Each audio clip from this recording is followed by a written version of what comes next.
Palavra do Senhor, conforme nós encontramos em Jeremias, no capítulo 9, os versículos 23 e 24. Diz a palavra de Deus assim: Assim diz o Senhor, não se glorie o sábio na sua sabedoria, nem o forte na sua força, nem o rico nas suas riquezas, mas o que se gloriar, glorie-se nisto, em me conhecer e saber que eu sou o Senhor e faço misericórdia, juízo e justiça na terra, porque destas coisas me agrado, diz o Senhor. Vamos adorar o Senhor Deus maravilhoso, em quem nós cremos, já confessamos, mas agora vamos adorar com a letra do hino que cantaremos, o hino Companhia Divina, de número 1 do nosso inário, mas está impresso no boletim e nós cantaremos todos juntos. Ao som do órgão ficaremos em pé para cantar o hino Companhia Divina, número 1.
Misericordioso, manda Jesus pagar nossa conta e nós temos o direito de chamá-lo de Pai. A todos quantos o receberam, deles o poder de serem feitos filhos de Deus, a saber os que creem no seu nome. Filhos de Deus, meus irmãos, vamos orar juntos a oração que Jesus ensinou, que começa com a afirmação sobre o Pai que está nos céus. Oremos todos.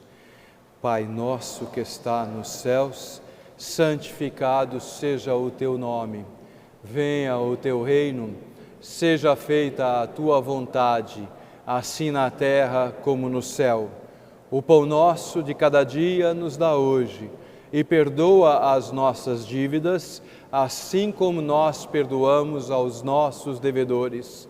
E não nos deixes cair em tentação, mas livra-nos do mal, pois teu é o reino, o poder e a glória para sempre. Amém. Os irmãos podem assentar-se mais uma vez. A palavra do Senhor agora, conforme nós encontramos nos ensinos de Pedro, na sua segunda carta, capítulo 1, versículos 16 até o versículo 21. A segunda carta de Pedro, capítulo 1, dos versículos 16 ao versículo 21. Diz a palavra do Senhor assim: Porque não vos demos a conhecer o poder e a vinda de nosso Senhor Jesus Cristo, segundo fábulas engenhosamente inventadas, mas nós mesmos fomos testemunhas oculares da sua majestade.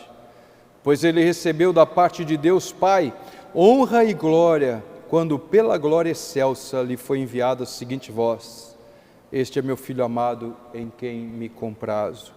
Ora, essa voz vinda do céu nós a ouvimos quando estávamos com ele no Monte Santo. Temos assim tanto mais confirmada a palavra profética, e fazeis bem em atendê-la como a uma candeia que brilha em lugar tenebroso, até que o dia clareie e a estrela da alva nasça em vosso coração. Sabendo primeiramente isto, que nenhuma profecia da Escritura provém de particular elucidação, porque nunca, jamais, qualquer profecia foi dada por vontade humana. Entretanto, homens santos falaram da parte de Deus, movidos pelo Espírito Santo. É de nossa profunda convicção, base de nossa fé, de nossa prática, como igreja protestante, crer que só a Escritura contém a palavra do Senhor. Nós declaramos, afirmamos isso, é uma das batalhas da igreja protestante desde o seu início lá no século XVI. Sola Escritura, em latim, é um dos lemas das igrejas fiéis aos princípios da reforma protestante. E nós pedimos que Deus, junto com sua palavra, nos dê capacidade para entender aquilo que Ele deixou registrado para a nossa orientação. Vamos então cantar o hino, que é uma oração cantada, onde nós pedimos ao Senhor que mais uma vez nos traga as suas palavras que trazem vida e orientam a nossa vida. Hino 105, Palavras de Vida, também impresso no boletim.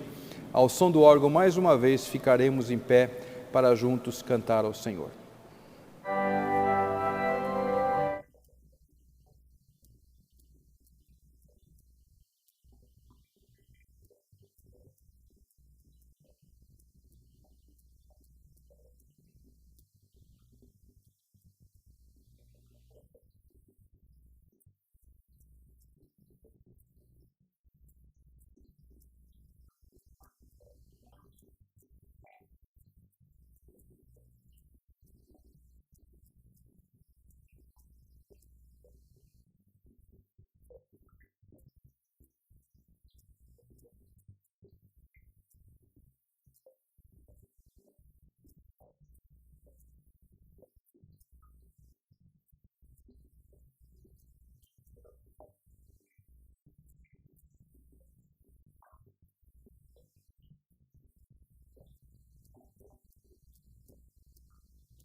Irmãos, abramos nossas Bíblias então, meus irmãos, no texto no qual vamos basear a nossa mensagem.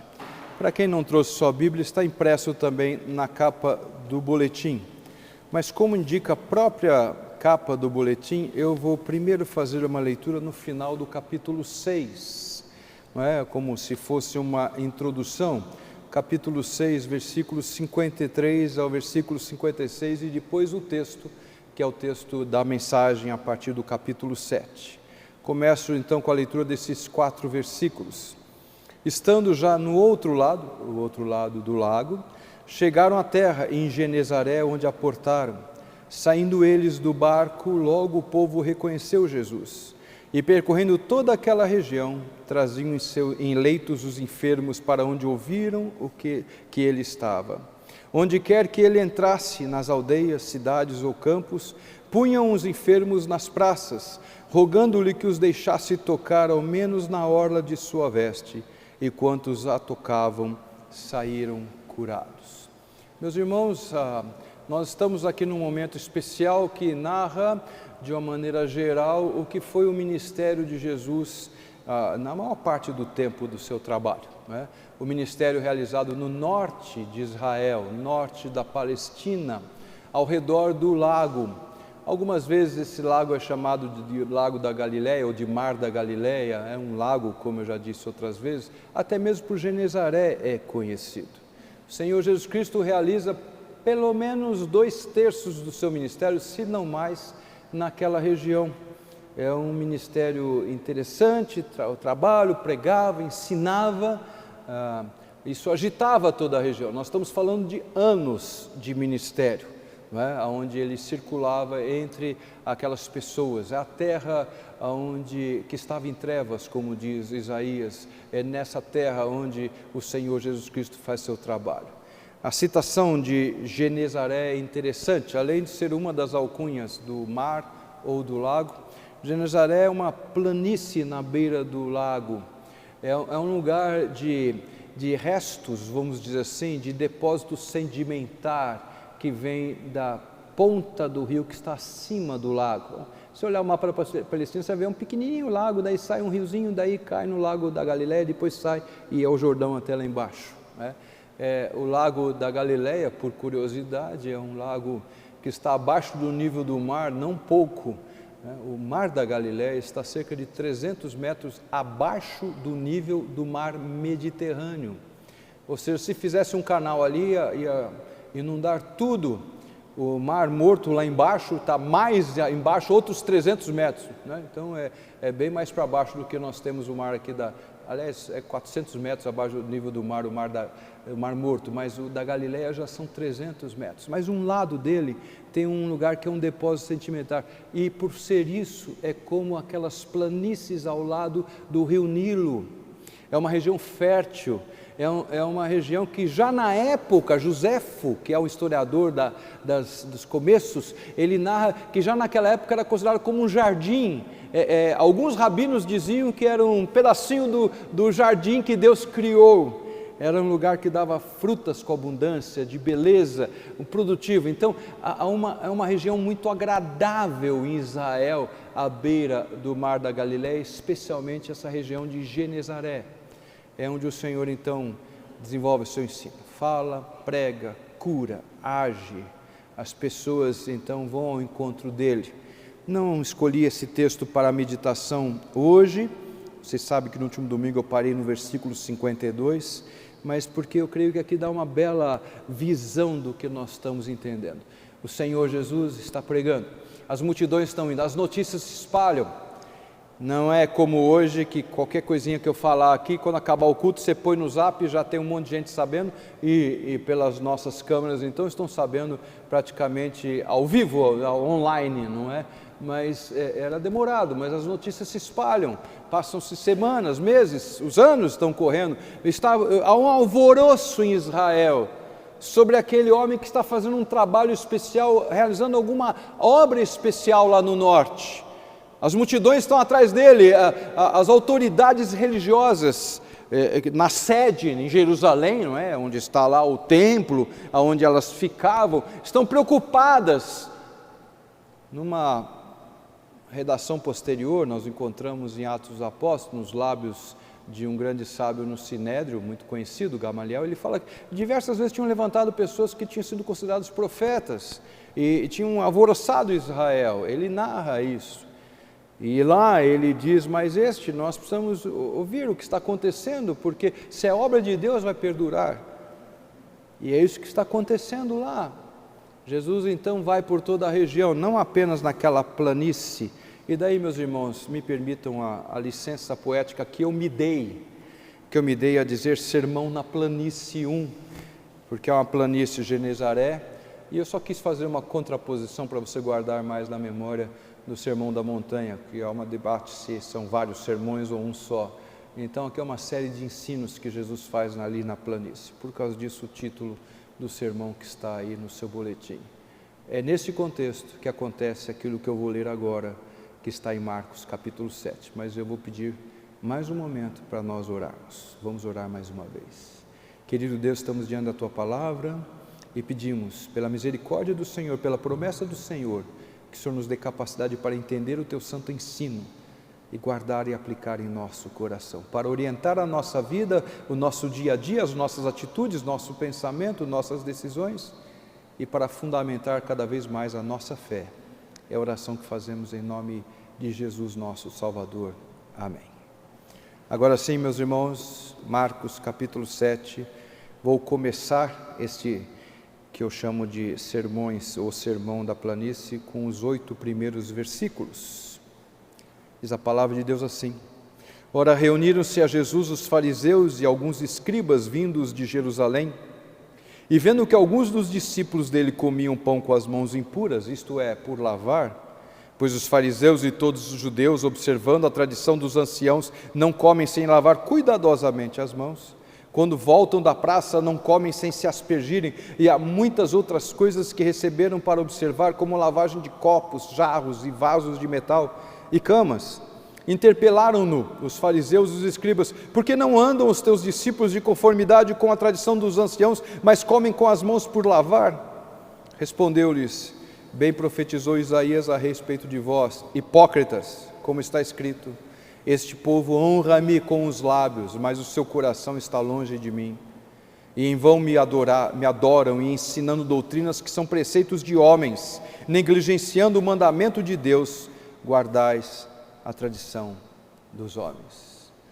Meus irmãos, embora seja um texto que talvez não careça de grandes esforços para a compreensão, eu quero chamar a atenção para aquilo que importa e que eu entendo que deve ser destacado, ser relembrado no seu coração nesta manhã, ou qualquer momento que você veja e reveja essa mensagem.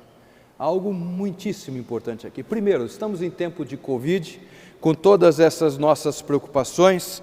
Eu não tenho álcool gel aqui no púlpito, não preciso ter aqui, mas já usei quando eu entrei ali na frente, coloquei, e nós estamos aprendendo cada vez mais a lavar nossas mãos, e qualquer mãe e pai que está aqui presente ensinou seu filho a lavar as mãos antes de comer, né? Nós não deixamos nossos filhos comer com as mãos sujas, independente de ser tempo de Covid, mas hoje a coisa é mais forte ainda, essa preocupação então de purificar, e nós encontramos aqui uma história que bate nos nossos olhos, na nossa mente, e nos causa um espanto. Então os discípulos de Jesus não lavavam a mão para comer, eram pessoas sujas, eram pessoas que mal cuidadas, que perigo de contaminação.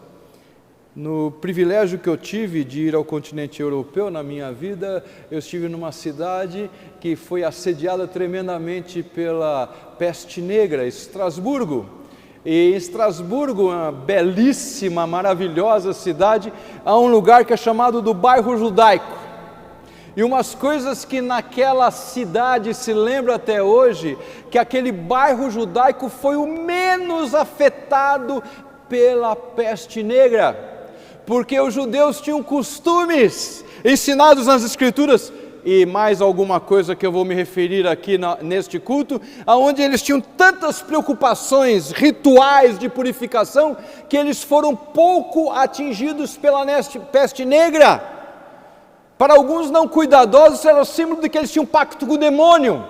É por causa disso que não estão sendo destruídos, o que gerou mais revolta ainda contra os judeus. Mas aquele bairro, eu li lá num local falando do bairro dos judeus, eu peguei um folheto e está escrito lá explicando isso. Foi o bairro menos afetado na época da peste negra. E isso se espalhou em outros lugares da Europa. O Senhor Deus ensinou na sua lei que haviam coisas necessárias de fazer, o cuidado, a limpeza, sempre foi ensinado pelo Senhor. E como é que Jesus anda com discípulos que não lavam as mãos para comer? Como é possível isso com alguns homens que estão perto de Jesus? Não ensinava o básico, não cobrava deles? Como assim comer sem lavar as mãos? A explicação, meus irmãos, eu creio que é muito clara na resposta de Jesus. Jesus não está falando do cuidado de lavar a mão para comer, porque isso era algo que eles faziam sempre, eram questões rituais que eram ensinadas, iam além de lavar a mão para não comer com mão suja. Quando os estudiosos hebreus queriam explicar e entender a lei, porque surgiu dentro dos judeus depois do exílio lá na região da Assíria, quando eles voltaram, um grupo grande se formou de pessoas cuidadosas para restaurar a lei, e aí a preocupação de cumprir a lei, porque achavam que cumprindo a lei alcançariam a sua redenção. E dentro deste grupo surgem algumas seitas, essênios, menos conhecidos, fariseus, muito conhecidos por nós. Eram homens que se especializaram em querer criar os detalhes de como cumprir a lei. Homens que explicavam quantas tâmaras secas você podia levantar num dia de sábado, dia de descanso, e que não fosse infringir a lei de trabalho. Homens que ensinavam diversas coisas para como se aplicava a lei. E havia então uma série de ritos que complementavam o que a palavra de Deus dizia sobre purificação. Não estamos falando de homens que comem com mãos sujas, me permitam a expressão, homens que comem com mãos porcas. Não é disso que está falando, mas alguns dos discípulos de Jesus não se preocupavam em cumprir as leis rituais criadas pelos homens. Percebam isso claramente na resposta de Jesus. Ele cita o profeta quando diz que em vão me adoram, versículo 7, ensinando doutrinas que são preceitos dos homens. Não é o que está estabelecido na lei. Os homens querendo criar regras por todos os lados para dizerem o que é cumprir a lei. E é claro que nós não estamos no tempo da reforma, mas evidentemente que aqui já há este princípio tão caro aos reformadores do século XVI. Só as Escrituras. Só as Escrituras.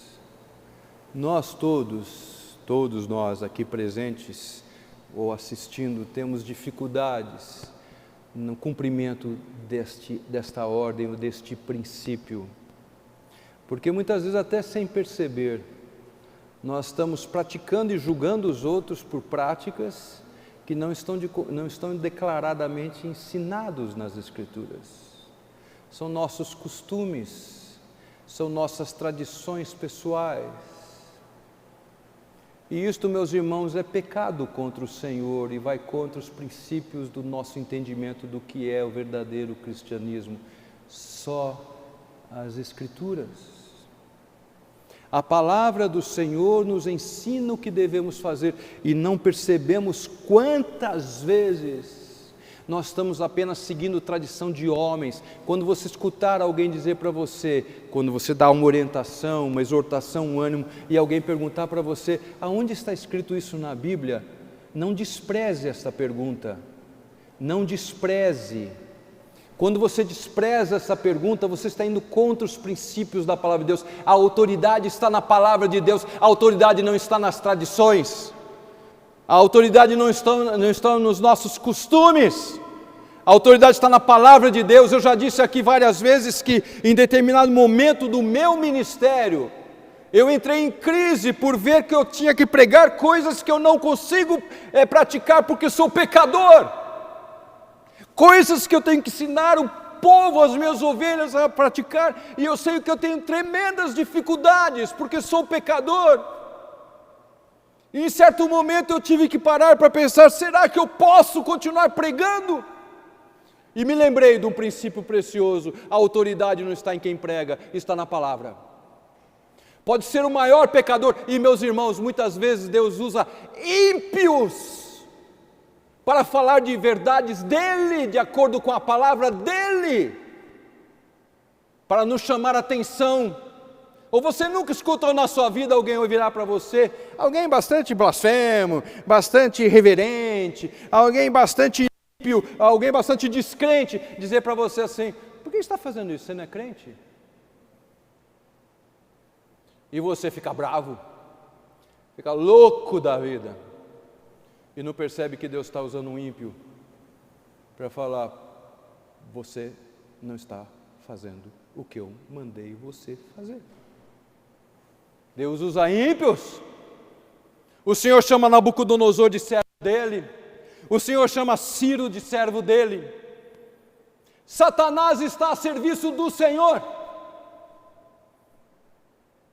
como um chicote nas mãos de Deus, como nos diz um dos gigantes da reforma. Mas o que nós temos que atentar, meus irmãos, é para a palavra de Deus, seja qual for a origem daquilo que nós escutamos. E muitas vezes nós julgamos as pessoas por nossas tradições humanas. Aqueles homens desceram de Jerusalém, melhor subiram, ou melhor desceram. Se for por atitude, desceram. Jerusalém está num monte, vocês sabem disso, há 3 montes ali, e o mais conhecido Sião, nós lembramos muito bem disto, e então está acima do nível do mar, e então eles desceram, porque lá é uma planície abaixo do nível do mar. Então eles desceram de Jerusalém e foram lá para ver o que está acontecendo. Não está escrito aqui, mas correto, para mim eu entendo que é legítimo entender que mandados pelo Sinédrio, pelas autoridades, como diz a próprio Marcos no capítulo 3, para ver se ele tinha algum defeito, foram lá para encontrar erros em Jesus, para desmerecer o seu trabalho. Eles foram lá e imediatamente eles identificam: não estão cumprindo a tradição. Como é que você está dizendo que é um líder religioso?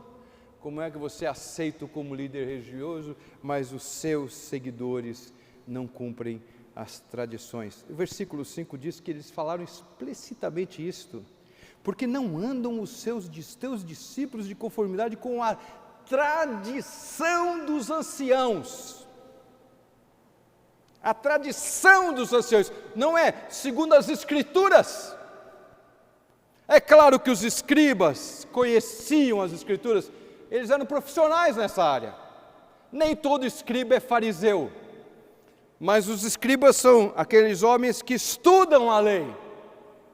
Há escribas nas Escrituras que encontram com o Senhor Jesus e fazem perguntas adequadas. Há descrição de escribas entre os servos de Jesus, seguidores de Jesus. Nem todo escriba é necessariamente um fariseu, e nem todo fariseu é hipócrita. O apóstolo Paulo era fariseu, nazireu por alguns costumes, fariseu na prática. Nem todo fariseu era um hipócrita, 2 caras, que significa. Então, escriba é uma profissão, fariseu uma seita, e hipócrita um adjetivo pejorativo. Era isto, se você quer ter essas coisas no seu coração e no seu entendimento. Eles foram para achar um erro e imediatamente viram que os discípulos de Jesus não seguiam os princípios que eram comuns para os fariseus, que tinham aprendido das tradições, das interpretações dos rabinos antigos, de como deveria ser feito isso, aquilo outro, para cumprir a lei. E Jesus Cristo responde com a palavra do próprio Senhor, 400 anos antes, no tempo de Isaías. E eu vou ler tudo que está aqui. No texto que você tem na capa do boletim, eu deixei destacado a referência de Isaías. Esse povo honra-me com os lábios, mas o seu coração está longe de mim. E em vão me adoram, ensinando doutrinas que são preceitos dos homens. Quando você lembra de Isaías, no capítulo 1, o Senhor diz ao seu povo: O boi conhece o seu possuidor, o jumento conhece o seu dono. Vocês não me conhecem. Eu estou cansado dos cultos, eu estou cansado das festas religiosas, eu estou cansado das cerimônias, porque vocês cumprem as cerimônias, celebram as datas festivas religiosas, mas seu coração está longe de mim. E um coração perto de Deus é um coração que cumpre a vontade de Deus, não os costumes que os homens têm. Então, quando você quer ter convicção, eu gosto de costumes, eu tenho costumes. Há costumes familiares maravilhosos que eu aprecio, há costumes que têm a ver até mesmo com o nosso prazer no comer. Eu não posso passar um sermão sem falar de comida de alguma maneira, vocês sabem disso, mas tem um prazer especial de alguns tipos de comida, fazem parte da nossa família. Eu não desprezo tradições, mas como palavra de Deus, orientação, regra de fé, somente o que está escrito nas Escrituras. Eu só posso ensinar, exortar, orientar como regra determinante para a vida de qualquer pessoa, e como cristão, não apenas como pastor, eu devo ajudar meus irmãos a fazerem a vontade de Deus cada vez mais. Eu só posso realmente fazê-lo se eu me apoiar nas Escrituras. É um princípio muito claro. Nós lemos aqui ao texto em Pedro. Provavelmente, como eu tenho dito nas introduções a essas pregações, hoje não fiz, mas agora vou fazer, não é? Provavelmente Marcos escreve este evangelho debaixo de orientações de Pedro. João Marcos não era um discípulo de Jesus e escreve o evangelho, provavelmente relatado por Pedro, a quem ele conhecia muito bem. Pedro que conhecia a sua família, Pedro cuja casa ele foi depois de ser liberto da cadeia, para a casa da mãe de João Marcos, era ligado, conhecia as Escrituras. Provavelmente Pedro ensinou Marcos e mostrou que ele devia escrever o que ele escreveu. Alguns comentaristas dizem o Evangelho de Pedro segundo escrito por Marcos. Não se preocupe com isso, não precisa ficar guardando muito essas coisas, mas é a pura verdade. E Pedro diz: nenhuma escritura, nenhuma profecia, nada que o Senhor mandou registrar foi de particular pensamento de pessoas, mas é aquilo que Deus determinou que fosse escrito para a nossa edificação, para a nossa orientação. E o grande ensino desta primeira parte daquilo que eu chamo do Sermão da Planície é só a Escritura, só a Bíblia. A Bíblia é nossa única regra de fé e prática, está em todas as confissões chamadas reformadas. A Bíblia é a nossa única regra de fé e prática. Não aceitamos tradições como orientador da vida do cristão. A única orientação para nós é a palavra de Deus, as sagradas Escrituras. Você pode achar erros variados na vida das pessoas pelas tradições humanas, talvez até mesmo tradições eclesiásticas. E quando for este momento, é o momento de você parar e na sua vida você voltar ao princípio de que é a Bíblia que orienta a minha vida. Isso é grave, meus irmãos. Quando eu falo grave, é grave mesmo, é seríssimo. Você, crente, tem que ter a Bíblia acessível em suas mãos. Nós não levamos Bíblia para a igreja, e eu sei que hoje nós levamos no meio eletrônico, não estou falando apenas da encadernação, estou falando, nós levamos Bíblia na igreja, não é só para as pessoas olharem e falar, tem um crente passando ali. Não, nós levamos para que quando alguém esteja lendo as Escrituras, eu veja se está de acordo com as Escrituras. É esse costume que é registrado e é elogiado na palavra de Deus no livro de Atos dos Apóstolos, dos crentes lá em Bereia. Eram mais nobres, diz Lucas, mais nobres que os outros, porque acolheram a palavra com a alegria, indo verificar nas Escrituras se verdadeiramente era assim. E se você fica meio constrangido de pegar a Bíblia, porque o pastor vai pensar que eu não acredito nele, pois pegue sua Bíblia e o pastor vai pensar muito melhor naquilo que está sendo falado, está sendo lido. Porque a Escritura Sagrada, a Bíblia, a Palavra de Deus, é nossa instrução normativa. Ela fundamenta a nossa fé, ela orienta nossos passos, ela guia a nossa vida nas decisões. A Bíblia não é um livro que fala de todas as coisas com detalhes, você sabe disso muito bem, ninguém afirma isto, mas a Bíblia fala das coisas que precisamos saber para orientação na nossa vida profissional, nossa vida amorosa, na nossa vida eclesiástica, claro, teológica, na nossa vida em todas as coisas. As Escrituras devem orientar sempre o nosso viver e nós não podemos deixar as Escrituras de lado. Quando fiz meu curso no seminário, 40 anos atrás, eu tive aula de um professor estrangeiro, de uma igreja reformada, uma igreja conhecida pela sua história dentro do cristianismo reformado, uma igreja especial que nós conhecemos, uma denominação, não importa agora qual é. E eu lembro daquele pastor falando para nós na sala de aula, com lágrima nos olhos, que ele tinha visto numa igreja da denominação dele, no país dele, subir ao púlpito, abrir um Corão e ler um texto no Corão e pregar em cima do texto, no livro que é considerado sagrado pelos islâmicos. Você fala, pastor, o senhor está falando mal de uma outra religião? Eu não estou falando mal de uma outra religião, eu estou dizendo que a única regra de fé e prática para nós são as Escrituras. Há coisas belas escritas em diversos ramos chamados religiosos, diferentes, há princípios bonitos.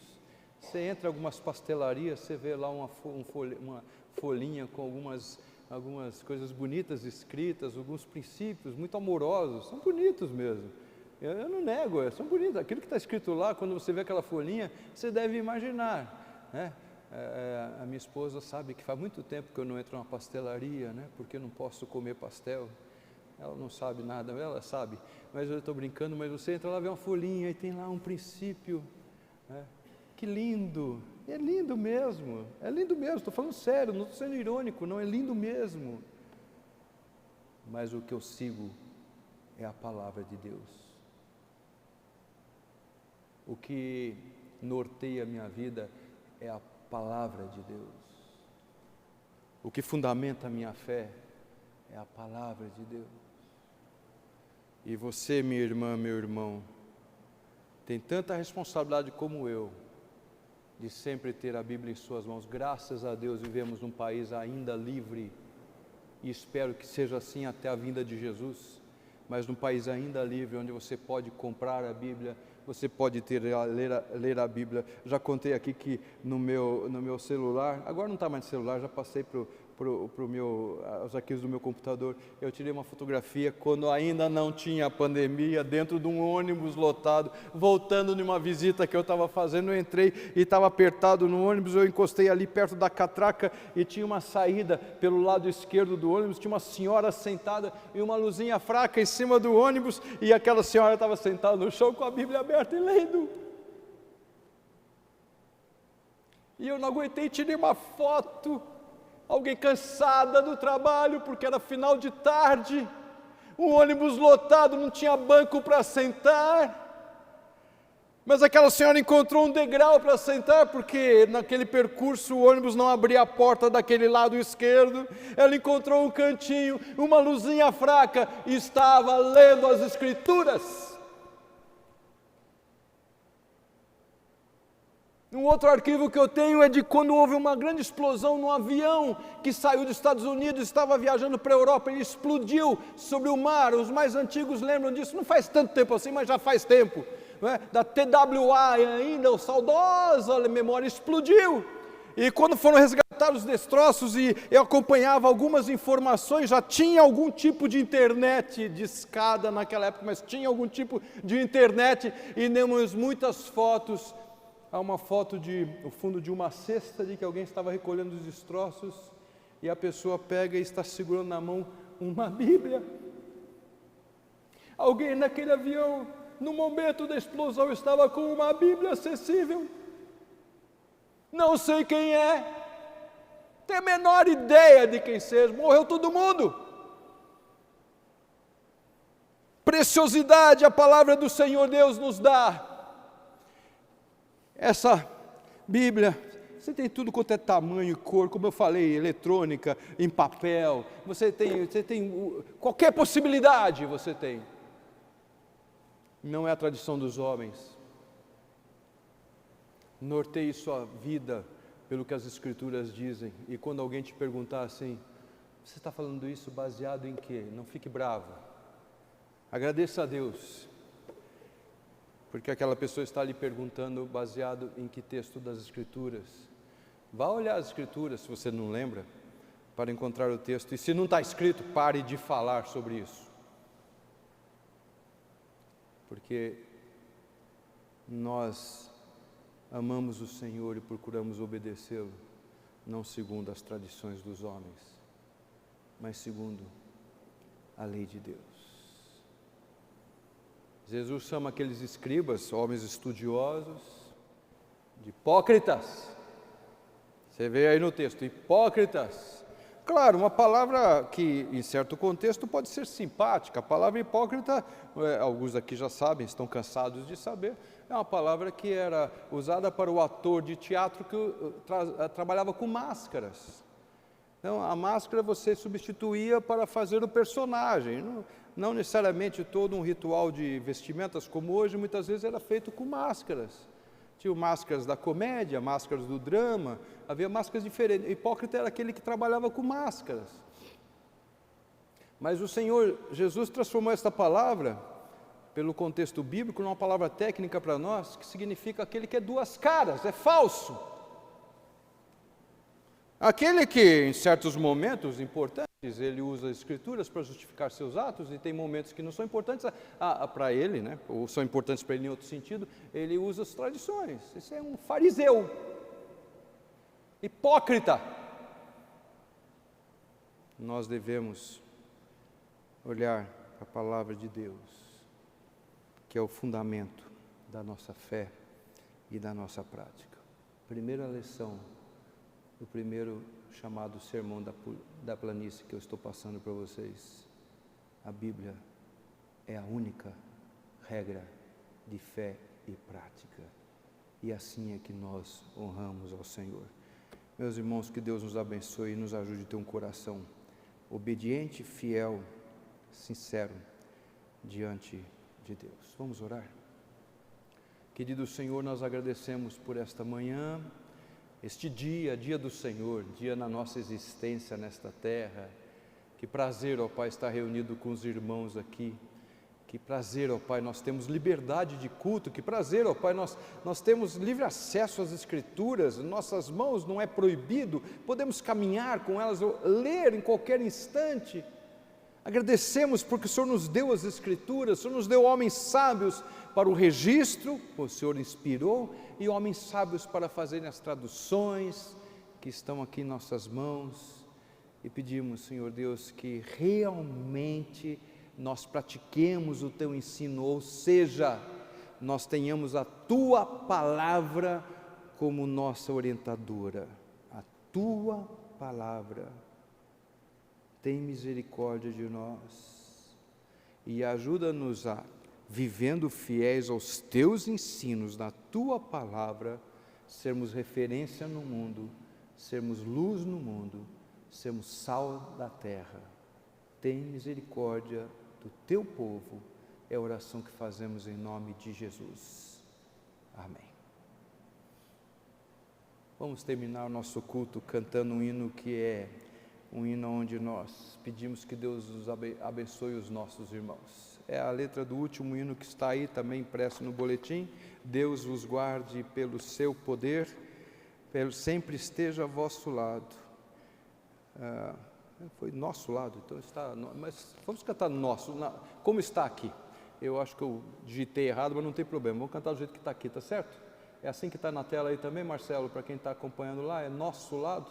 Então fica do nosso lado mesmo e nós cantaremos dessa maneira. Ao som do órgão vamos ficar em pé e cantar juntos o hino 33, hino de despedida.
E que a graça do Senhor Jesus, o amor do Pai e a misericórdia, o consolo do Santo Espírito estejam sobre vós, meus irmãos, e sobre todos aqueles que realmente amam a Jesus, hoje e para todos sempre. Amém. Podemos sentar.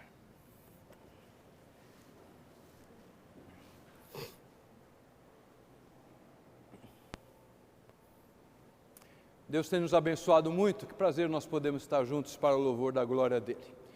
Este culto, mais uma vez, acontecerá aqui nesta igreja, com a possibilidade presencial, às 18h30. Às 18h30, eu espero que hoje tenha tudo dado em ordem aí na transmissão, né? Mas às 18h30 nós vamos estar com este culto da manhã gravado e colocado lá no ar, na página da igreja no YouTube. Domingo nós usamos a nossa página no YouTube. Sempre Igreja Presbiteriana do Calvário, Campo Belo, que é o bairro onde nós estamos, porque há outras igrejas presbiterianas do Calvário no Brasil. Pode escutar outras igrejas também, mas se quiser nos escutar é Campo Belo para você poder nos localizar. Durante a semana temos privilégios pelo Instagram, não é pelo YouTube. Então você precisa ter o programinha lá no seu tablet ou no seu telefone para poder participar conosco. Segundas-feiras de manhã nós estamos com a Madrugada Preciosa. Essa madrugada é uma reunião de oração às 6 horas da manhã. Nós estamos fazendo breves meditações na primeira carta de Pedro. Está lá salvo. Se você tem Instagram, você abre lá no Instagram, na página da igreja ou no meu pessoal e procura lá, Madrugada Preciosa, você vai achar. Eu de novo, ontem eu falei já preciosa ou deliciosa, você vai achar lá facinho, não é? Essa madrugada, 6 horas da manhã. Eu coloco lá o texto e convido você a partir das 6 horas para estarmos juntos. Como funciona? Você abre, você vai achar lá na telinha o texto marcado, o endereço. Chegue com sua Bíblia, seu material de anotação.